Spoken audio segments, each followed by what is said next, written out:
16 नवंबर 1957 USA के Wisconsin state में मौजूद प्लेनफील्ड नाम के एक छोटे से टाउन के बीचों बीच एक हार्डवेयर शॉप थी जिसकी मालकिन बर्निस वार्डन नाम की एक बुजुर्ग महिला थी।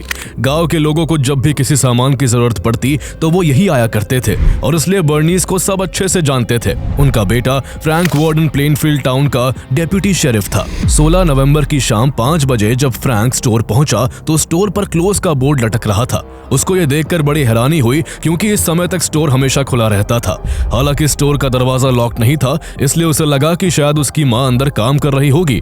लेकिन स्टोर के अंदर घुसते ही जो उसने देखा वो देखकर उसके होश उड़ गए। स्टोर के फर्श पर खून के ताजा धब्बे बिखरे हुए थे और स्टोर की रैक्स में जहां कुछ बंदूकें रखी रहती थी उनमें से एक 22 कैलिबर की बंदूक अपनी जगह से हटके रखी हुई थी। इसके अलावा स्टोर के पीछे के दरवाजे पर जमीन पर किसी के खींचकर ले जाए जाने के निशान बने हुए थे। ये सब बातें इस तरफ साफ इशारा कर रही थी कि वहां कोई बड़ी अनहोनी हुई है। घबराए हुए फ्रैंक ने तुरंत लोकल शेरिफ आर्थर श्ले को इसकी सूचना दी, जो कि एक छोटा सा टाउन था जहां केवल 700 लोगों की आबादी रहती थी और जहां अपराध लगभग ना के बराबर होते थे।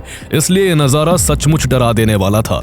ऊपर से ये मामला डेप्यूटी शेरिफ फ्रैंक वार्डन की मां से जुड़ा था, इसलिए शेरिफ आर्थर श्ले ने तुरंत स्टोर आकर इन्वेस्टिगेशन शुरू कर दी। स्टोर के अंदर एक लॉगबुक रहती थी जिसमें कस्टमर्स की खरीदारी का पूरा रिकॉर्ड रखा जाता था। दुकान की लॉगबुक के जब पन्ने पलट कर देखे गए तो उसमें लास्ट एंट्री एड गीन नाम के आदमी की थी जो एंटी फ्रीज लिक्विड लेने आया था। टाउन के लोग एड गीन को मंद बुद्धि समझते थे क्योंकि वो किसी से भी कम बात करता था और अक्सर अपने आप में खोया रहता था। वो एक काफी बड़े फार्म हाउस जैसे घर में अकेला रहता था। टाउन वालों की नजरों में एड गीन एक ऐसा शख्स था जिसे दुनियादारी की ज्यादा समझ नहीं थी, क्योंकि एड गीन ही वो शख्स था जिसने फ्रैंक वार्डन की मां के गायब होने से पहले आखिरी बार स्टोर से कुछ खरीदा था। इसलिए शेरिफ आर्थर श्ले और फ्रैंक वार्डन ने सोचा कि शायद एड गीन को इस बारे में कुछ पता हो, इसलिए वो पूछताछ करने के लिए उसके घर की तरफ निकल गए। जब आर्थर और फ्रैंक उस सुनसान और जर्जर फार्म हाउस में पहुंचे तो वहां की हवा में एक अजीब सा भारीपन था। एड गीन वहां मौजूद नहीं था, लेकिन घर का दरवाजा खुला हुआ था। पहले उन्होंने एड गीन को कई बार आवाजें लगाई, लेकिन जब एड गीन ने कोई जवाब नहीं दिया तो वो अंदर घुस गए। लेकिन जैसे ही उन्होंने घर के अंदर कदम रखा उन्हें एक अजीब सी बदबू महसूस हुई जो इतनी ज्यादा भयानक थी कि शेरिफ आर्थर श्ले बाहर आकर उल्टियां करने लगे। कुछ देर बाद जब वो और फ्रैंक वार्डन किसी तरह खुद को संभाल कर अंदर घुसे तो जो मंजर उनके सामने आया वो किसी की भी मेंटल स्टेबिलिटी को बिगाड़ने के लिए काफी था। अंधेरे कमरों में टॉर्च की रोशनी पड़ते ही जो पहली चीज दिखी वो इंसानी खोपड़ियां थी। इनमें कुछ वैसी की वैसी थी और कुछ को इस तरह आकार दिया गया था जैसे वो रोजमर्रा के इस्तेमाल की चीजें हो। लेकिन ये तो कुछ भी नहीं था। जैसे जैसे दोनों पुलिस वाले घर के और अंदर बढ़े उनके पैरों तले जमीन खिसकने लगी। उन्होंने देखा कि घर के अंदर मौजूद सजावट का सामान लकड़ी या कपड़े का नहीं बल्कि इंसानी त्वचा और हड्डियों का बना था। दीवारों पर टंगी वस्तुएं, अलमारियों में रखी चीजें और कमरे के कोनों में पड़ा सामान, हर चीज इंसानी शरीर का बना था। एक अलमारी में रखी बेल्ट और दस्ताने भी इसी तरह तैयार किए गए थे। एड गीन के बेड के चारों कोनों पर असली खोपड़ियां लगी हुई थी जो किसी अजीब रस्म का हिस्सा लग रही थी। कमरे में एक कोने में कुछ मास्क रखे हुए थे। जब शेरिफ ने एक मास्क को ध्यान से देखा तो उनकी सांसें थम गई। वो मास्क किसी और का नहीं बल्कि 1954 में लापता हुई महिला मैरी होगन के चेहरे का था। यह मंजर ही किसी की आत्मा को झकझोर कर रख देने के लिए काफी था, लेकिन किचन में मिला नजारा और भी विचलित करने वाला था। वहां इंसानी शरीर से जुड़ी चीजें ऐसी अवस्था में थी जिनकी कोई कल्पना भी नहीं कर सकता।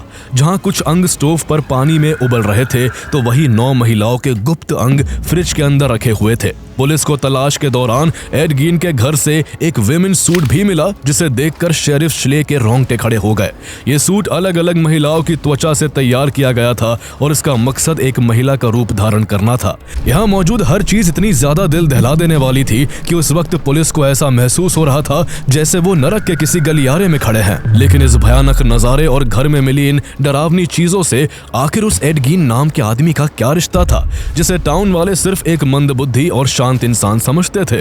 आखिर एड गीन का ऐसा कौन सा अतीत था जिसकी परतें खुलते ही उसकी जिंदगी के सबसे डरावने राज सामने आने लगे। और सबसे बड़ा सवाल, डेप्यूटी शेरिफ फ्रैंक वार्डन की मां बर्निस वार्डन का आखिर क्या हुआ? क्या उनका गायब होना सिर्फ एक इत्तेफाक था या इस डरावनी कहानी की सबसे अहम कड़ी? आइए जानते हैं शुरू से एक ऐसी कहानी जो इंसानी सोच की सीमाओं को तोड़ देती है और जो किसी को भी अंदर तक झकझोर कर रख सकती है।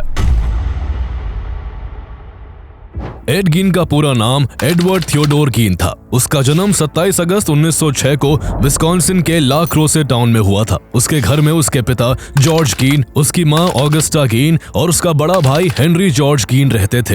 एड गीन का बचपन किसी बुरे सपने से कम नहीं था। उसके पिता काफी ज्यादा शराब पीते थे और अक्सर नशे में धुत होकर अपनी पत्नी और बच्चों को पीटते थे। वहीं एड गीन की मां ऑगस्टा गीन काफी ज्यादा धार्मिक किस्म की महिला थी। वो धार्मिक नियमों को एकदम कट्टर क्रिश्चियन की तरह मानती थी, इसलिए इतना सब होने के बावजूद भी वो अपने पति को तलाक नहीं देना चाहती थी। हालांकि जॉर्ज गीन से शादी को वो अपनी सबसे बड़ी गलती मानती थी और मन ही मन उसके मन में सभी पुरुषों के लिए गहरी नफरत पैदा हो गई थी। ये नफरत इतनी ज्यादा थी कि जब वो प्रेग्नेंट थी तो वो नहीं चाहती थी कि उसे लड़का पैदा हो, लेकिन जब पहले बेटे हेनरी के बाद उसे एड गीन के रूप में दूसरे बेटे का जन्म हुआ तो अगस्ता ने उसे देखकर नफरत से कहा था, मैंने शायद पिछले जन्म में कोई बड़ा पाप किया होगा जो ईश्वर ने मुझे बेटी के बजाय एक और बेटा दे दिया।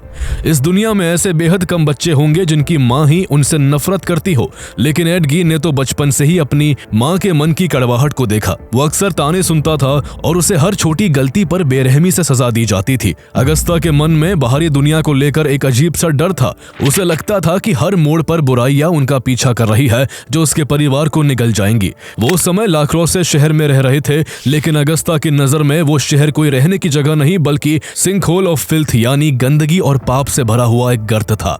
उसे विश्वास था कि वहां की आबो हवा उसके बेटों की आत्मा को करप्ट कर देगी। अपने परिवार को इस बुराई से बचाने की सनक में वो पूरे परिवार के साथ प्लेनफील्ड नाम के एक बहुत ही छोटे से आइसोलेटेड टाउन में बस गई। प्लेनफील्ड में भी उसने जानबूझकर टाउन के मेन एरिया के अंदर घर नहीं लिया, बल्कि उसने बाहरी इलाके में एक सुनसान और अलग थलग फार्म हाउस चुना।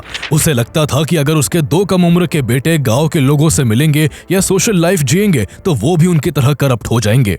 इस आइसोलेशन की वजह से उसके बेटों की दुनिया सिर्फ उसकी आवाज तक सिमट कर रह गई। वो हर दिन घंटों तक अपने बेटों को बाइबल पढ़कर सुनाती थी, लेकिन इनमें भी वो कभी प्यार या शांति की बातें नहीं करती थी, बल्कि उसकी बातें पाप, नरक और मौत के डरावने किस्सों से भरी होती थी। उसने एड गीन के दिमाग में ये बात पत्थर की लकीर की तरह बैठा दी थी कि दुनिया की हर दूसरी औरत एक प्रोस्टिट्यूट है और बाहर की दुनिया सिर्फ विनाश का रास्ता है। इसी सोशल आइसोलेशन ने एड गीन की पर्सनैलिटी को पूरी तरह कुचल दिया। जिस उम्र में बच्चों के दोस्त बनते हैं, एड गीन उस उम्र में एक सुनसान प्लेनफील्ड फार्म हाउस में अपनी मां की नफरत और कट्टरता के बीच बड़ा हो रहा था। जब भी एड गीन किसी लड़की से बात करने की कोशिश करता, उसकी मां उसे नर्क की आग का डर दिखाकर घंटों कमरे में बंद कर देती। इस तरह अगस्ता ने एड गीन को एक ऐसी मानसिक जेल में डाल दिया था जहां से निकलने का उसके पास कोई रास्ता नहीं था। हालांकि एड गीन का बड़ा भाई हेनरी अपनी मां की बातों से इतना प्रभावित नहीं था, लेकिन एड गीन की पूरी दुनिया अपनी मां की चारों तरफ सिमटी हुई थी और वो उनकी कोई भी बात टाल नहीं सकता था। एड गीन केवल स्कूल जाने के लिए अपनी मां के बिना फार्म हाउस से बाहर कदम रखता था, लेकिन वहां भी वो कभी एक नॉर्मल बच्चे की तरह घुल मिल नहीं पाया। स्कूल में उसका कोई भी दोस्त नहीं बना क्योंकि उसकी परवरिश ने उसे सिखाया था कि बाहर के लोग अपवित्र है। वो अक्सर क्लास में बैठे बैठे अचानक किसी ऐसी बात पर जोर जोर से हंसने लगता जिसे केवल वही समझ सकता था। अपनी हरकतों की वजह से वो अक्सर स्कूल में बुली होता, लेकिन एड गीन के लिए सबसे बड़ी मुसीबत ये थी कि जब वो बुली होकर घर लौटता तो उसे अपनी मां से भी सिंपैथी नहीं मिलती थी। इसका नतीजा ये हुआ कि 8th ग्रेड के बाद एड गीन ने स्कूल और पढ़ाई को अलविदा कह दिया। इसके बाद साल गुजरते गए और एड गीन की जिंदगी एक घर में सिमटती रही। इस बीच साल 1940 में जब एड गीन 33 साल का था, तब उसके अल्कोहलिक फादर जॉर्ज गीन की डेथ हो गई। पिता की मौत के बाद घर को संभालने की जिम्मेदारी दोनों भाइयों के ऊपर आ गई, इसलिए वो अपने परिवार के फार्म हाउस पर पूरा समय देने लगे और खेती बाड़ी में हाथ बटाने लगे। घर के खर्चों को चलाने के लिए वे दोनों प्लेनफील्ड टाउन में हैंडीमैन के तौर पर छोटे मोटे काम भी किया करते थे। एड गीन अक्सर लोगों के घरों में खिड़कियां लगाने, पुरानी छतों की मरम्मत करने, दीवारों पर पेंट करने और खेतों की बाड़ ठीक करने जैसे काम करता था। उसका बड़ा भाई हेनरी मां की बातों को सुनता जरूर था, मगर वो इन बातों से इत्तेफाक नहीं रखता था। मां के डोमिनेंस के बावजूद भी वो बाहरी दुनिया से संपर्क रखता था, यहां तक कि उसका प्लेनफील्ड में ही रहने वाली 2 बच्चों की विधवा मां के साथ अफेयर चल रहा था और जल्द ही वो उसके साथ मूव करने के बारे में सोच रहा था। लेकिन 1944 में उसका ये सपना हमेशा के लिए एक सपना ही रह गया। 1944 में एक दिन हेनरी और एड गीन मिलकर फार्म हाउस के आसपास खड़ी झाड़ियों को साफ कर रहे थे। दोनों ने मिलकर झाड़ियों का ढेर लगा दिया और उसमें आग लगा दी। लेकिन थोड़ी ही देर में आग इतनी बेकाबू हो गई कि हेनरी को संभलने तक का मौका नहीं मिला और उसकी मौत हो गई। लेकिन हैरानी की बात यह थी कि बिना कोई पोस्टमार्टम किए दम घुटने को उसकी मौत की वजह बताया गया, जबकि उसके सिर पर गंभीर चोट भी लगी थी जिसे नजरअंदाज कर दिया गया। पिता और भाई की मौत के बाद एड गीन को गहरा झटका लगा था,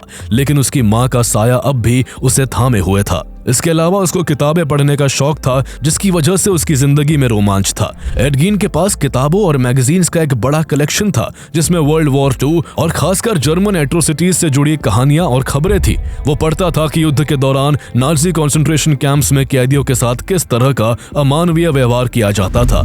उन मैगजीन्स में ऐसी खबरें और तस्वीरें थी जिनमें इंसानी अंगों के साथ प्रयोग किए जाने का जिक्र था। जहां एक साधारण इंसान ये सब देखकर कांप जाता, वहीं एड गीन को ये कहानियां काफी ज्यादा फैसिनेटिंग लगती थी। जब दुनिया सो रही होती थी तब वो अपने कमरे में घंटों तक क्राइम मैगजीन्स और ह्यूमन एनाटॉमी की कहानियों में खोया रहता था। घर के माहौल और इन कहानियों ने मिलकर एड गीन के दिमाग में एक ऐसा पैरेलल वर्ल्ड बना दिया था कि वो बाहर से सीधा साधा या कम बुद्धि वाला दिखता था, लेकिन उसके अंदर ही अंदर एक खौफनाक तूफान पल रहा था जिसे बस एक चिंगारी की जरूरत थी। और वो चिंगारी तब भड़की जब दिसंबर 1945 में स्ट्रोक के चलते उसकी प्यारी मां अगस्ता की भी मौत हो गई। मां की मौत ने उसे अंदर तक झकझोर कर रख दिया। वो अपनी मां के बिना एक दिन भी जीने की कल्पना नहीं कर सकता था। मां की मौत ने एड गीन के अंदर एक ऐसा खालीपन पैदा कर दिया जिसे भरना नामुमकिन था। वो घंटों अपनी मां के खाली बिस्तर के पास बैठकर रोता रहता, उनके पुराने कपड़ों को सूंघता और उन्हें पुकारता। पूरे प्लेनफील्ड टाउन के लिए एड गीन एक बेचारा अनाथ था, लेकिन उस खामोश फार्म हाउस की दीवारों के पीछे बिल्कुल अकेले रह चुके एड गीन का मानसिक संतुलन पूरी तरह ढह चुका था। उसने मां की याद में पूरे घर को एक तरह का मंदिर बना दिया। उसने उन कमरों को बंद कर दिया जिनका इस्तेमाल उसकी मां करती थी और खुद किचन के पास एक छोटे से बेडरूम में रहने लगा। वो लोगों से कम बात करता और ज्यादातर समय घर के अंदर ही गुजारता। तन्हाई के उन काले दिनों में एड गीन को धीरे धीरे अपने कानों में फुसफुसाहटें सुनाई देने लगी। उसे उसका भ्रम कहे या उसके पागलपन की शुरुआत कहे कि मां की मौत के 18 महीने बाद एक रात जुनून की हद पार करते हुए वो कुदाल और फावड़ा लेकर सीधा कब्रिस्तान पहुंच गया। रात के अंधेरे में एड ने पागलों की तरह अपनी मां की कब्र को खोदना शुरू किया। मिट्टी हटाते हुए उसके हाथ कांप नहीं रहे थे, बल्कि उनमें एक अजीब सा पागलपन था। जब उसने ताबूत खोला और अपनी मां की सड़ती हुई लाश को देखा तो उसे एक अजीब सा सुकून मिला। उसने अपनी मां के सिर को धड़ से अलग किया और अपने साथ घर ले आया। वो सिर के पास बैठकर घंटों बातें किया करता। उसे लगने लगा था कि उसकी माँ बस गहरी नींद में है और किसी भी वक्त उठकर उसे गले से लगा लेंगी। लेकिन माँ के सिर को घर में रखने से भी उसका मन नहीं भर रहा था। उसे अपनी माँ की काफी ज्यादा कमी खल रही थी। वो अब अपनी माँ को फिर से जिंदा करना चाहता था और उनके वजूद को अपने शरीर पर महसूस करना चाहता था। उसने सोचा कि अगर वो किसी तरह से एक ऐसा सूट बना ले जो उसकी माँ की तरह लगता हो तो वो उसको पहनकर अपनी माँ को महसूस कर सकता है। इस सूट को बनाने के लिए उसके दिमाग में एक शैतानी आइडिया ने जन्म लिया और यहीं से कब्रों को खोदने और इंसानी खाल को इकट्ठा करने का वो सिलसिला शुरू हुआ जिसने उसे एक साधारण इंसान से बदलकर द बुचर ऑफ प्लेनफील्ड बना दिया। वो बार बार कब्रिस्तान जाता, लाशें खोदता और उन्हें घर ले आता। इसके बाद वो उन लाशों की त्वचा को बड़ी ही सफाई से उतारता और उनको सुखाकर सिल देता। इस तरह उसने अलग अलग हिस्से जोड़कर एक सूट तैयार कर लिया। हर चांदनी रात को वो सूट को पहनकर अपनी माँ की तरह सजता और पागलों की तरह नाचने लगता। उसे वो सूट पहनकर महसूस होता जैसे वो अपनी माँ की गोद में सो रहा है। लेकिन सूट के अलावा भी उसने लैम्प शेड्स, चेयर्स, ग्लव्स और पर्स जैसी कई चीजें बनाई जिनके बारे में वो मैगजीन्स एंड बुक्स में पढ़ता था।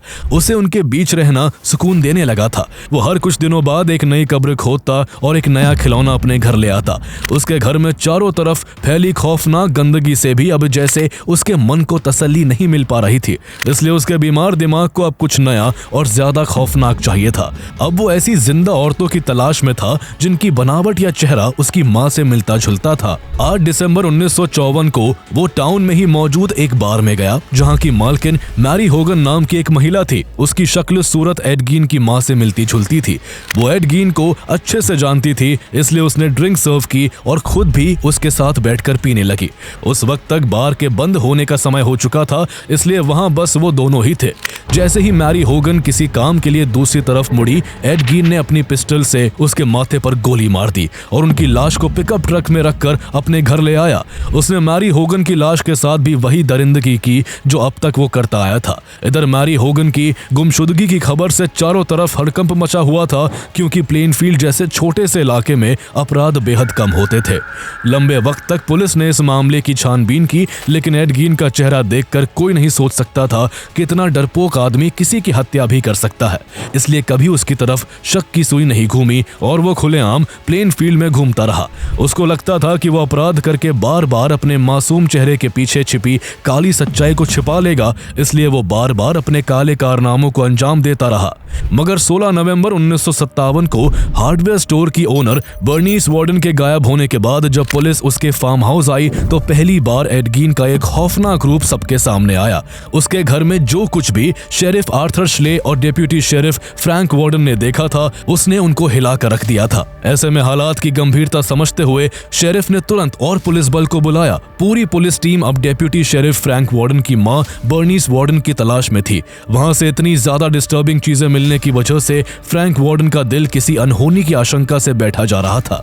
उन्हें यह डर अंदर से खाया जा रहा था कि कहीं एड गीन ने उनकी मां को भी ऐसे मार ना दिया हो। हालांकि इतना सब होने के बावजूद फ्रैंक वार्डन एक पुलिस अधिकारी होने के नाते खुद को संभालते हुए आगे बढ़ते रहे। लेकिन जब फ्रैंक वार्डन एड गीन के फार्म हाउस के पीछे बने गैराज में पहुंचे तो वहां का नजारा देखकर उनकी चीखें निकल गई। वहां एक लाश को कसाई खाने के जानवर की तरह पैरों से बांधकर उल्टा लटकाया हुआ था। उस शरीर का सिर गायब था और बाकी शरीर के साथ बहुत ही अमानवीय व्यवहार किया गया था। जब पास ही रखे एक बोरे की तलाशी ली गई तो उसके अंदर बर्नीस वार्डन का सिर रखा हुआ था। एक बेटे के लिए अपनी मां को इस हाल में देखना दुनिया का सबसे बड़ा मानसिक आघात था। फ्रैंक वार्डन अभी उस सदमे से उबर भी नहीं पाए थे कि तभी फार्म हाउस के बाहर एक पिकअप ट्रक आ जाती है। ट्रक के अंदर एड गीन बैठा हुआ था, जिससे शुरुआत में सिर्फ पूछताछ के लिए पुलिस वाले आए थे, लेकिन उसके घर से निकली चीजों ने तो पूरी कहानी ही बदल कर रख दी थी। एड गीन वहां पुलिस को देखकर बिल्कुल भी हैरान नहीं था और किसी शातिर अपराधी की तरह भागने के बजाय वो आराम से गाड़ी से उतरकर पुलिस की तरफ देखने लगा। पुलिस ने तुरंत उसके हाथों में हथकड़ियां पहना दी और उसे गिरफ्तार कर लिया, लेकिन इसके बावजूद ना तो उसके चेहरे पर कोई शिकन थी और ना कोई डर था। पुलिस ने उसके घर को सील कर दिया और उसे अपने साथ ले गई। जैसे ही इस घटना की खबर मीडिया को लगी, अगले दिन अखबारों की हेडलाइंस में बस एड गीन का नाम नजर आ रहा था। उसके घर की तस्वीरें अखबारों में छपी थी। उसके घर से मिली दिल दहला देने वाली चीजों के बारे में विस्तार से लिखा गया था। यह सब कुछ इतना भयानक और डरावना था कि विस्कॉन्सिन स्टेट का छोटा सा 700 लोगों की आबादी वाला टाउन प्लेनफील्ड अचानक दुनिया भर की नजरों में आ गया और उसके घर के बाहर मीडिया वालों की लंबी लाइंस लगने लगी। उसके घर को हाउस ऑफ हॉरर कहा जा रहा था और एड गीन अखबारों में बुचर ऑफ प्लेनफील्ड का नाम दिया गया। प्लेनफील्ड के लोग भी हैरान थे कि देखने में इतना सीधा लगने वाला कोई शख्स इतना ज्यादा क्रूअल एंड डेंजरस कैसे हो सकता है। इसके बाद एड गीन का इंटेरोगेशन शुरू हुआ। उसने पूरे 30 घंटे तक अपना मुंह नहीं खोला, लेकिन इसके बाद उसने इन्वेस्टिगेटर्स से एक अजीब डिमांड रख दी। उसने बड़े ही बचकाने तरीके से एप्पल पाई की मांग की जिसके ऊपर चेडर चीज हो। जैसे ही उसे खाने के लिए एप्पल पाई दी गई, वो बच्चों की तरह खुश हो गया और उसे खाने के अगले ही पल उसने अपना सच उगल दिया। उसने कबूल किया कि उसने मैरी होगन और बर्नीस वार्डन की हत्या की है। उसने बताया कि 16 नवंबर 1957 की सुबह उसने बर्नीस वार्डन के स्टोर जाकर वहां की रैक में रखी एक 22 कैलिबर की बंदूक से बर्नीस वार्डन की हत्या कर दी थी और उसे खींचकर अपने पिकअप ट्रक में डालकर अपने घर ले आया था। इन दो हत्याओं को कबूलने के अलावा उसने ये भी एक्सेप्ट किया कि वो इस दौरान 9 से ज्यादा शवों को कब्रिस्तान से खोद कर लाया था। हैरानी की बात यह थी कि सभी शव महिलाओं के थे, लेकिन पुलिस को शक था कि उसने उन दोनों महिलाओं के अलावा और भी लोगों की हत्या की होगी जो बहुत समय से आसपास के इलाके से गायब थे। उसके ऊपर एक टीनेजर गर्ल एवलिन हार्टले, 8 साल की जॉर्जिया वेकलर और विक्टर ट्रेविस एंड रे बर्गीज नाम के 2 दोस्तों को गायब करने का भी शक था, जिन्हें फिर कभी ढूंढा नहीं जा सका। लेकिन एड गीन ने इन आरोपों को कबूल नहीं किया। इसके अलावा कई लोग बाद में ये भी मानने लगे कि एड गीन ने ही अपने भाई हेनरी की भी हत्या की थी, क्योंकि उसका बड़ा भाई उसकी मां के खिलाफ बातें करता था, जो एड गीन को बिल्कुल बर्दाश्त नहीं था। इस बात को बल इसलिए भी मिलता है क्योंकि मौत के वक्त उसके भाई के सिर पर चोट के निशान थे, जिन्हें पुलिस ने इग्नोर कर दिया था। चूंकि एड गीन ने कब्रों से 9 शवों को निकालने और 2 महिलाओं की हत्या को कबूल कर लिया था, इसलिए उसे जल्द ही सजा के लिए कोर्ट में पेश किया गया। वहां मौजूद हर शख्स उस दरिंदे को करीब से देखना चाहता था जिसने इंसानियत को शर्मसार किया था, लेकिन जब वो कोर्ट में आया तो उसकी अजीबोगरीब हरकतों और बातों को देखते हुए कोर्ट ने कोई भी सजा सुनाने से पहले उसका मेंटल चेकअप करवाने का आदेश दिया। डॉक्टरों की एक टीम ने जब एड गीन की जांच की तो रिपोर्ट्स ने सबको चौंका दिया। इसे स्किज़ोफ्रेनिया नाम की गंभीर मानसिक बीमारी थी। इस बीमारी की वजह से उसे हैलुसिनेशंस होते थे, यानी उसे ऐसी आवाजें सुनाई देती थी और ऐसी चीजें दिखाई देती थी जिनका असल दुनिया में कोई वजूद नहीं था। वो सचमुच मानता था कि उसकी मरी हुई मां अगस्ता गीन उससे बात करती है। इसके अलावा उसे नेक्रोफीलिया का भी शिकार पाया गया। इस बीमारी में इंसान शवों की तरफ अट्रैक्टेड फील करता है। इन मेडिकल रिपोर्ट्स के आधार पर कोर्ट ने एड गीन को ट्रायल के लिए अनफिट घोषित कर दिया। जज का मानना था कि वो अपनी मानसिक स्थिति के कारण अपने जुर्म की गंभीरता को समझने के लायक नहीं है और इसलिए उसे जेल के बजाय एक मेंटल असाइलम भेज दिया गया। इसके कुछ हफ्ते बाद एड गीन के प्लेनफील्ड फार्म हाउस और उसकी तमाम खौफनाक चीजों की नीलामी होने वाली थी, लेकिन नीलामी से ठीक एक दिन पहले उसका घर रहस्यमय परिस्थितियों में जलकर राख हो गया। कभी किसी को पता नहीं लग सका कि वो घर किसने और क्यों जलाया था। कुछ लोग तो ये भी मानते थे कि उस घर की शैतानी ताकतों ने ही घर को जलाकर राख कर दिया, जिससे उस घर की पूरी सच्चाई कभी किसी के सामने ना आ सके। एड गीन ने अपनी जिंदगी के अगले 10 साल उसी पागल खाने में बिताए जहां पर एड का बिहेवियर आमतौर पर बहुत शांत था, लेकिन हर फुल मून के आसपास वो डिल्यूजनल हो जाता था और अजीब बातें करने लगता था। आखिरकार 1968 में डॉक्टरों ने उसे बर्नीस वार्डन की हत्या के मामले में ट्रायल का सामना करने के लायक घोषित किया। इसके बाद अदालत में सुनवाई हुई और उसे हत्या का दोषी भी माना गया, लेकिन उसकी मानसिक स्थिति को देखते हुए अंत में उसे not guilty by reason of insanity करार दिया गया। इसके बाद भी वो जेल के बजाय मेंडोटा मेंटल हेल्थ इंस्टीट्यूट में रहा और आखिरकार 26 जुलाई 1984 को 77 साल की उम्र में मेंडोटा मेंटल हेल्थ इंस्टीट्यूट में रेस्पिरेटरी एंड हार्ट फेलियर की वजह से उसकी मौत हो गई। एड गीन की मौत के बाद उसका खौफनाक साया हमेशा के लिए पीछे रह गया, लेकिन उसकी इस विचित्र और घिनौनी कहानी ने हॉरर सिनेमा की दुनिया को बदल कर रख दिया। उससे इंस्पायर्ड होकर psycho, the Texas chainsaw massacre और द साइलेंस ऑफ लैम्स जैसी कई मशहूर फिल्में बनी, जिनमें एड गीन का रोल करने वाले एक्टर्स अपने किरदार के नाम के साथ हमेशा के लिए जुड़ गए। इसके अलावा अक्टूबर 2025 में नेटफ्लिक्स ने भी एड गीन की जिंदगी पर मॉन्स्टर द एड गीन स्टोरी नाम से एक सीरीज बनाई। आज भी न सिर्फ प्लेनफील्ड बल्कि अमेरिका के इतिहास में ये केस एक ऐसे जख्म की तरह है जिसे लोग भूलना तो चाहते हैं, लेकिन चाहकर भी भुला नहीं पाते। अगर एड गीन की इस कहानी ने आपको झकझोर दिया है तो आपको साइनाइड मोहन की कहानी भी जरूर देखनी चाहिए। साइनाइड मोहन एक ऐसा सीरियल किलर था जो मासूम लड़कियों को शादी के जाल में फंसाकर उनके साथ शारीरिक संबंध बनाता था और फिर उनका सब कुछ हड़प कर उन्हें मार देता था। बाहर से एक आम इंसान दिखने वाला ये आदमी अंदर से कितना खतरनाक था, ये जानने के लिए आप हमारी पिछली वीडियो देख सकते हैं, जिसका लिंक आपको डिस्क्रिप्शन में मिल जाएगा।